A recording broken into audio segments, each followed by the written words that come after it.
Tras la Segunda Guerra Mundial, se inició una dura competencia entre el bloque soviético y el occidental en lo que se denominaría Guerra Fría. Aunque ambos bloques no llegaron a enfrentarse directamente a un conflicto convencional debido al peligro de las armas nucleares, sí que hubieron numerosas guerras proxy a lo largo y ancho del mundo. Con la caída de la URSS, se produjo una transición de un mundo bipolar a uno unipolar con Estados Unidos como líder indiscutible. Esta etapa parece que está llegando a su fin, con una nueva era de competencia entre grandes potencias. La principal y única capaz de poner en peligro la supremacía norteamericana es China, aunque hayan otros polos de poder secundarios, como el ruso. Con esta competencia surge la duda de si llevará esto a una guerra, por lo que nos planteamos esta pregunta. ¿Habrá una guerra entre Estados Unidos y China? Mucha gente pensará que una guerra entre Estados Unidos y China es muy poco probable debido al gran número de armas nucleares que poseen ambos bandos, en especial por parte de los Estados Unidos, aunque también China tiene capacidad de atacar, gracias a sus misiles balísticos, territorio continental norteamericano, además del que se encuentra en el Pacífico, por ejemplo, la isla de Guam. Otro argumento que se suele utilizar para desdeñar o ni siquiera considerar un conflicto de este tipo es que resultaría en un gran número de bajas humanas, además de poder escalar a nivel global y producirse una tercera guerra mundial, en la cual se arrastrarán a otros países como Japón, Australia, Rusia o incluso al bloque europeo. También se suele decir que es poco probable debido a que llevamos desde 1945 sin un conflicto armado a escala global, y que durante la Guerra Fría, a pesar de la gran rivalidad entre el bloque soviético y la OTAN, no hubo semejante guerra debido a la revolución nuclear. Por cierto, no podemos confundir revolución nuclear con destrucción mutua asegurada, o MAD por sus siglas en inglés, ya que durante la Guerra Fría solamente durante una parte de esta hubo MAD. La revolución nuclear lo que introduce es la poca probabilidad de conflicto por el riesgo del uso de armas nucleares, pero no hace falta que haya la posibilidad de una destrucción mutua asegurada, sino simplemente el peligro de grandes bajas humanas y de gran destrucción en un cortísimo periodo de tiempo debido al poder destructivo de las armas nucleares. Este sería el ejemplo de Corea del Norte, que evitaría una posible intervención norteamericana gracias a su arsenal nuclear. Y aunque este arsenal no pueda destruir ninguna gran ciudad de los Estados Unidos, podría barrer con miles de sus tropas en Asia o matar a millones de los ciudadanos de sus aliados.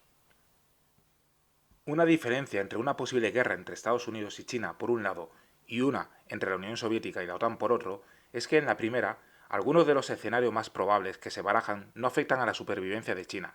Sin embargo, la amenaza soviética a la OTAN se consideró existencial, pues una ofensiva en Europa solamente se hubiera podido detener recurriendo a las armas nucleares por parte de Estados Unidos o de las mismas potencias europeas, ya que se corría el peligro de que cayera toda Europa occidental ante la aplastante superioridad numérica soviética. Ello, por supuesto, hubiera sido respondido con las armas nucleares de la Unión Soviética. Por tanto, la existencia de armas nucleares en los arsenales de Estados Unidos y de China hacen que la posibilidad de una guerra nuclear sean bastante bajas. Sin embargo, al no haber una amenaza a la supervivencia de China ni de Estados Unidos en un conflicto convencional, es muy difícil de que se recurran a estas armas nucleares. También podríamos recurrir a la teoría conocida como la trampa de Tucídides, de Allison. Según este prestigioso autor, cuando una potencia crece y amenaza con desplazar a la líder, el resultado suele ser la guerra.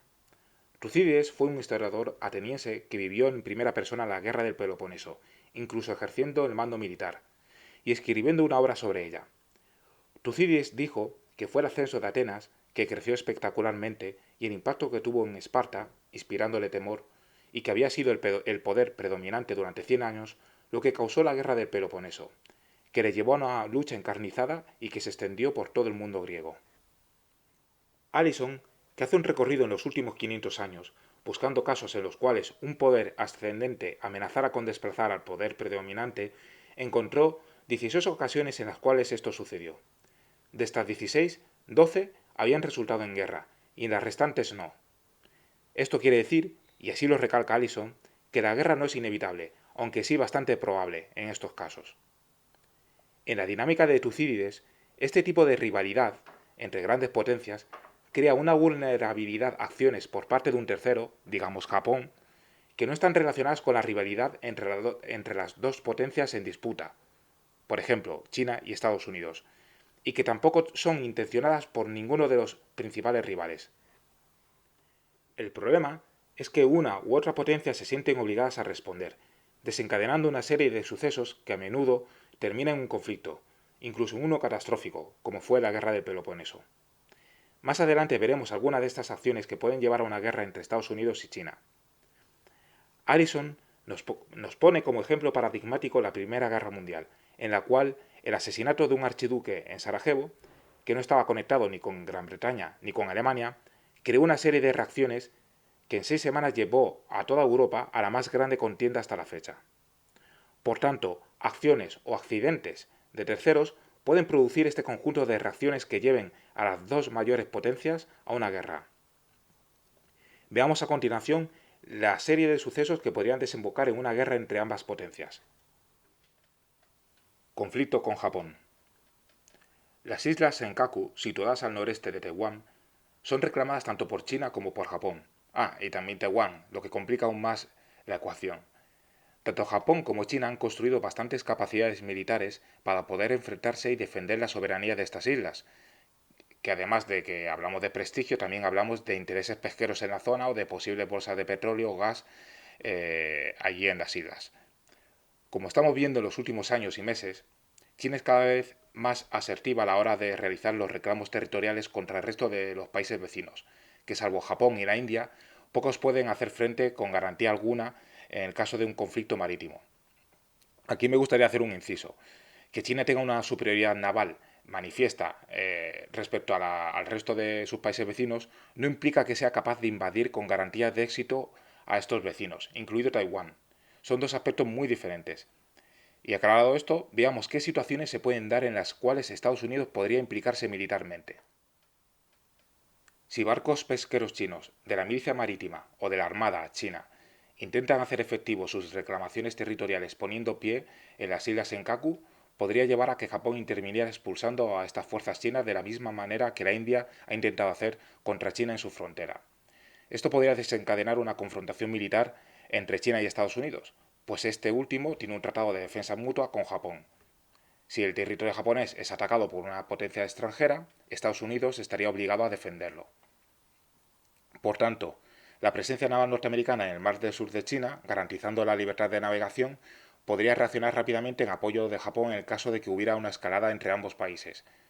Dependiendo de cómo funcionaran los mecanismos de control de escalada y de los que hayan en ese momento, así se podrá controlar más o menos que el choque militar fuera un conflicto generalizado o que se volviera a la calma. Hemos visto en el caso de Pakistán y la India o India y China de que los mecanismos funcionan y al final los escala. Uso de la fuerza por parte de China para amenazar o invadir Taiwán. El trabajo de defender Taiwán se está volviendo más difícil. Por primera vez, desde la Guerra Fría, Estados Unidos se enfrenta a un retador potencial que puede competir con él en todas las dimensiones relevantes de la guerra. En el aire, sobre la superficie, debajo de esta, en el espacio y en la frontera de la información. Hemos de tener en cuenta que a mayor capacidad militar, económica y de estatus internacional de China, mayor asertividad sobre los reclamos territoriales en la región.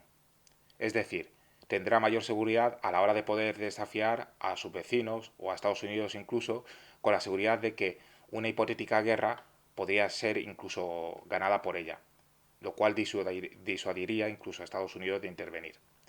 Desde 2016, con la victoria de Tsai y el Partido Democrático Progresista, las relaciones entre China y Taiwán, debido a la defensa de esta última de su soberanía e independencia, han empeorado. En enero de 2020, además, vuelve a ganar de manera aplastante lo que fue visto por muchos como un referéndum sobre el futuro de Taiwán y su relación con China. Como consecuencia de esto, China, que considera a Taiwán como una parte indivisible de su país, está construyendo desde hace tiempo capacidades militares para poder anexionarla por la fuerza si fuera necesario, tal y como ha dicho el presidente chino Xi Jinping. Además, han aumentado el número de vuelos militares cerca de la isla, así como los ejercicios militares disuasorios.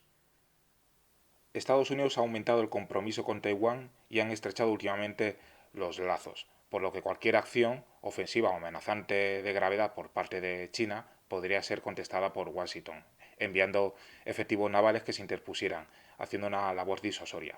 Recordemos que ya lo hizo Estados Unidos en 1999, durante la tercera crisis del estrecho de Taiwán, enviando 2 portaaviones con su grupo de combate. Recordemos que los portaaviones no van solos, van con sus submarinos y sus buques de superficie como destructores y cruceros. Por supuesto, esto sería visto como una intromisión en los asuntos internos por parte del régimen chino. También me gustaría mencionar un detalle, que es que una posible invasión de Taiwán por parte de China nada más que se podría dar durante 2 épocas al año, durante 2 meses. Es decir, que las ventanas de oportunidad son pocas. Aparte de eso, la preparación de una posible invasión haría tal despliegue de medios que Estados Unidos tendría capacidad suficiente de antelación para poderse posicionar. Intervenciones militares no coordinadas por parte de Estados Unidos, Corea del Sur y China ante el colapso de Corea del Norte. En este año 2020 han habido 2 ocasiones en las cuales se ha hablado sobre la posible muerte o grave estado de salud de Kim Jong-un, lo cual está poniendo cada vez más sobre la mesa la posibilidad del colapso del régimen norcoreano. Tengamos en cuenta que la naturaleza hereditaria del régimen norcoreano implica que la estabilidad interna depende en gran medida de que haya una suave sucesión de un nuevo líder, lo que probablemente significa uno de los miembros de su familia, posiblemente su hermana. Pero la experiencia de todas las autocracias hereditarias desde la Segunda Guerra Mundial nos dice que el poder de aprobación es muy difícil en las dictaduras familiares. ¿Y a qué se debe esto? Pues que en este tipo de dictaduras la capacidad de encontrar un heredero que sea competente y que además cuente con el apoyo de las élites es relativamente bajo, debido a que hay un pequeño grupo de candidatos posibles. En este caso, pues su hermana y poco más. Lo que nos dice la historia es que desde la Segunda Guerra Mundial ninguna dictadura familiar ha logrado traspasar el poder más de 3 veces. No es muy difícil prever que la posible caída del régimen norcoreano tendría graves consecuencias para la región. Por el lado de China, la inestabilidad que se podría extender a la región fronteriza de Manchuria, donde hay bastantes norcoreanos étnicos, que podrían hacer convulsa la zona. También un posible caos migratorio, al que se le podría sumar también pues una insurgencia, actividades criminales, etc. Y lo más grave y no descartable es que recibieran un ataque con armas de destrucción masiva por parte de alguna de las facciones que lucharan por el poder. Ante todo esto, China estaría más que justificada para actuar ante la incapacidad de Corea del Sur de desplegar tropas aerotransportadas para cerrar la frontera norte con China e impedir las consecuencias anteriores. Por supuesto, también Corea del Sur tendría enormes incentivos, junto a su aliado norteamericano, para intentar estabilizar a su vecino del norte para evitar el caos. Una de las operaciones principales sería intentar controlar las armas de destrucción masiva, para evitar el lanzamiento de misiles que hemos mencionado antes, para lo cual el uso de efectivos aéreos y de operaciones especiales sería clave. Estados Unidos probablemente buscaría establecer un cordón sanitario en todo el país para evitar que los materiales nucleares salgan y entren en manos de otros estados, digamos, gamberros o incluso organizaciones terroristas. Por tanto, en la carrera por intentar controlar Corea del Norte, si no hay un esfuerzo conjunto entre las 3 partes, China, Estados Unidos y Corea del Sur, para coordinar los efectivos aéreos de operaciones especiales, defensa aérea, etcétera, desplegados por la zona, al igual que han hecho Rusia y Estados Unidos en Siria, pues podrían chocar en cualquier momento, en especial cuando estamos viendo que las tensiones y recelos entre ambas potencias son cada vez mayores. Podemos recordar cuando la OTAN invadió Kosovo y Rusia desplegó a los paracaidistas en el aeropuerto de Pristina, cómo se pudo dar una situación de tensión que por suerte no escaló, aunque en principio las órdenes eran favorables a esto. Y eso que Estados Unidos y Rusia estaban viviendo los últimos años de guerra en las relaciones. En el escenario norcoreano, China no desplegaría unos pocos paracaidistas, sino que habría una carrera por conseguir sus objetivos militares, por lo cual sería obligatorio que estos 3 países se pusieran de acuerdo para no escalar y que haya algún enfrentamiento que pudiera desembocar en un conflicto militar, aunque fuera breve y de baja intensidad, pero que en el ámbito no militar podría ser de mayor gravedad. Es decir, se agravarían las relaciones entre las dos naciones y habrían efectos pues, secundarios. Un incidente militar resultado de un auge de las tensiones. Aquí hablaríamos del derribo de un avión, el hundimiento o ataque a algún barco en las aguas que reclama China como propias en detrimento del resto de países. Estados Unidos y sus aliados, por ejemplo Australia o Japón, podrían realizar las operaciones de libertad de navegación, FONOPS, por la zona, zonas que reclama China, y China podría reaccionar violentamente, y en este auge de tensiones sí que se pueden dar situaciones pues de cierta violencia que pueden llegar a escalar. Lo hemos visto, por ejemplo, en el caso de Irán, que llegó a capturar un pequeño bote o patrullera norteamericana. Es decir, que sucesos fortuitos pueden llevar a arrastrar a un auge, a una guerra entre ambas potencias. Bueno amigos, tras ver los posibles focos de conflicto que pueden dar lugar a un enfrentamiento armado entre Estados Unidos y China, de una escala que no podríamos predecir y que dependería de muchos factores, os emplazo en un futuro próximo a tratar sobre cómo sería esta posible guerra entre Estados Unidos y China, y el resultado o posibles resultados de esta. Tan solo me queda pediros que os suscribáis al canal, al de Political Room, a darle like a este vídeo y que lo compartáis. Muchas gracias y nos vemos en el próximo capítulo.